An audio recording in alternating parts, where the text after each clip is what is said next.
Hi ನಮಸ್ಕಾರ ಎಲ್ರಿಗೂ. ನಾನು ವೆಲ್ನೆಸ್ ಕೋಚ್ ಮಾಳಪಗೋಸಿ ಮಾತಾಡ್ತಾ ಇದ್ದೀನಿ. ಸೊ ಯಾರ್ಯಾರು ದಪ್ಪ ಇದ್ದೀರಾ, ಸೊ ನಿಮ್ಗೆ ಹೇಳೋದಿಷ್ಟೇ, ನೀವು ದಪ್ಪ ಆದರೆ ಹೊರತು ನಿಮ್ಮ ಬಾಡಿ ಒಳಗಡೆ ಇರೋಂಥ ಮೂಳೆಗಳು ದಪ್ಪ ಆಗಿಲ್ಲ. ಅವು ಎಷ್ಟಿದ್ದು ಅಷ್ಟೇ ಅಲ್ಲ.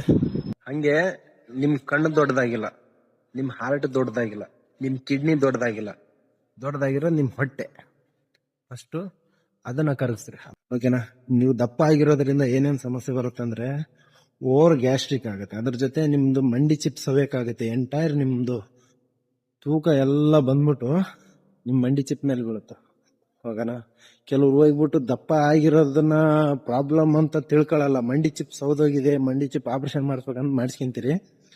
ಅದ್ರ ಬದಲು ನಿಮ್ಮ ತೂಕ ಕಡಿಮೆ ಮಾಡ್ಕೊಂಡ್ರ ಆಟೋಮೆಟಿಕ್ಲಿ ಮಂಡಿ ನೋವು ಕಮ್ಮಿ ಆಗ್ತದ. ಅದು ಚಿಪ್ ಏನು ಸೌದಿರ್ತದ ಅದು ಮತ್ತೆ ರಿಕವರಿ ಆಗಕ್ಕೂ ನಮ್ಮ ಹತ್ರ ಸಪ್ಲಿಮೆಂಟ್ಸ್ ಎಲ್ಲ ಇರ್ತಾವ. ಅದಕ್ಕೆ ಹೇಳೋದು, ಆದಷ್ಟು ತೂಕ ಕಮ್ಮಿ ಆದ್ರೆ ನಿಮ್ಮ ಆರೋಗ್ಯ ಚೆನ್ನಾಗಿರ್ತದೆ. ಅದ್ರ ಜೊತೆ ಉಂಡಂತ ಊಟ ಜೀರ್ಣಕ್ರಿಯೆ ಚೆನ್ನಾಗಿ ಆಗಕ್ಕೆ ಸ್ಟಾರ್ಟ್ ಆಗ್ತದ. ಅದಕ್ಕೆ ಹೇಳೋದು, ಸೊ ತೂಕ ಕಮ್ಮಿ ಆಗ್ರಿ. ಯಾರಿಗೆಲ್ಲ ಇಂಟ್ರೆಸ್ಟ್ ಇದೆ ನಾವು ಕಾಲ್ ಮಾಡ್ರಿ, ಇಲ್ಲ ಮೆಸೇಜ್ ಮಾಡ್ರಿ. ಓಕೆನಾ?